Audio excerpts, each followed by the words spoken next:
নমস্কার বন্ধুরা। তো স্যামসাং এর তরফ থেকে আরেকটা নতুন স্মার্টফোনের লিক্স এসে গেছে। এবারের ফোনটার নাম হলো গ্যালাক্সি A16 5G। মানে কয়েক মাস আগে যে লঞ্চ হয়েছিল Galaxy A15 5G, exactly same ওটারই আপগ্রেড ভার্সন আসতে চলেছে। আর আমার কাছে সবার মতো লঞ্চের আগে পুরো ইনফরমেশন এসে গেছে। তো এই জন্য এই ভিডিওতে আমরা ডিসকাস করবো এই যে গ্যালাক্সি A16 5G আসছে, এটার পুরো ডিজাইন, স্পেসিফিকেশন আর প্রাইস, আর যে দাম এটা লঞ্চ হবে তো সেই দাম এটা কি সবচেয়ে ভালো ডিভাইস হবে কি হবে না, এই ভিডিওতে আমরা এটার সম্বন্ধে আলোচনা করব।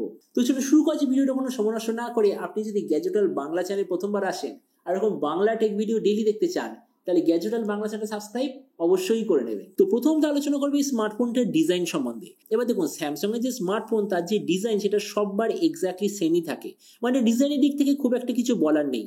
এর পেছন দিকে আপনি মাল্টি কালার দেখতে পাবেন, পেছনের কভারটা হবে স্মুথ প্লাস্টিক ব্যাক কভার, সাইডেও আপনি পাবেন প্লাস্টিকের ফ্রেম। এর থিকনেস হবে 8.3 মিলিমিটার আর ওয়েট হবে 205 গ্রাম। ডিসপ্লের দিক থেকে এটা আপনি পাবেন 6.5 inch full HD plus 90 hertz অথবা 120 হার্জ সুপার অ্যামোলেড ডিসপ্লে। এবার স্যামসাং এর স্মার্টফোন, তার মানে কত টাচ সামলিং রেট কোনো প্রপার ইনফরমেশন নেই। 800 নিটসের brightness, 20:9 aspect ratio, 93% screen to body ratio.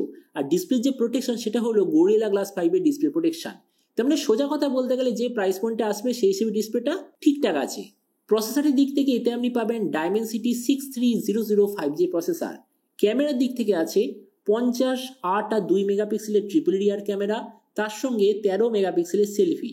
এই যে ফোনটা বড় টোটাল দুটো ভেরিয়েন্টে আসবে, একটা হলো 6 128GB, দ্বিতীয়টা 8 128GB। র্যামের কোয়ালিটিটা LPDDR4X, মেমোরিতে আছে UFS 2.2, যেটার সঙ্গে হাইব্রিড কাস্ট ওয়াটার অপশন। ব্যাটারির দিক থেকে আছে 5000 mAh ব্যাটারির সঙ্গে 25 ওয়াটের চার্জার, আর কানেক্টিভিটি USB Type C। তো এবারই স্মার্টফোনের বাকি কিছু ফিচার বলতে গেলে এতে আপনি পাবেন Android 14 out of the box, 3.5mm Jack, dual speaker যেটার সঙ্গে সাইড মাউন্টেড ফিঙ্গারপ্রিন্ট সেন্সর। আর এর ওএস আপডেট সাইকেলের দিক থেকে বলতে গেলে 4 বছরের মেজর ওএস আপডেট আর 5 বছরের সিকিউরিটি আপডেট পেয়ে যাবেন। তো এবার সবচেয়ে মেন জিনিস, কি দামে লঞ্চ হবে। দেখুন, ফোনটা এক্স্যাক্টলি আগের বারের মতোই ইন্ডিয়াতে লঞ্চ হবে 18,000 টাকার আশেপাশে, বাংলাদেশ মার্কেটে লঞ্চ হবে 28 থেকে 30,000 আশেপাশে।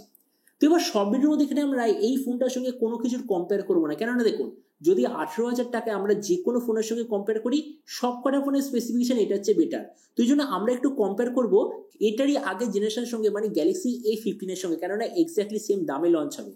তো আমরা যদি আগের জেনারেশনের সঙ্গে কম্পেয়ার করি, তো আমি বলবো মেন ডিফারেন্স আমরা দেখতে পাচ্ছি প্রসেসরে, কেননা প্রসেসরে আগের বার ছিল Dimensity 6100 প্লাস, এবারে আছে Dimensity 6300। তাছাড়া ক্যামেরার দিক থেকে একটা ছোট আপগ্রেড, আগের বারে ছিল 50 5 আর 2 রিয়ার, এবারে হবে 50 8 আর 2 রিয়ার। আর একটা ছোট আপগ্রেড হতে পারে যেটা হলো ডিসপ্লের দিক থেকে, আগের বারে ছিল ভি শেপ নচ, এবারে যতদূর মনে হচ্ছে আপনি ডট নচ পেতে পারেন। আর তাছাড়া যে রিফ্রেশের সেটা হয়তো 120 হার্জ হতে পারে, নাহলে আগের বারের সঙ্গে এবারের মধ্যে কোনো ধরনের ডিফারেন্স নেই। এবার আপনি যখন অবশ্যই জানবেন এই যে গ্যালাক্সি A16 5G আসতে চলেছে এই ইন্ডিয়ানটাকে 18,000 আশেপাশে, তো আপনি কি এই দামে এটা নিতে চান নাকি অন্য কোনো স্মার্টফোন আপনি চুজ করতে চান, এটা সম্বন্ধে কথা বলতে আমাকে একদমই ভুলবেন না। তো চলুন দেখা হবে আগামী একটা টেক ভিডিওতে।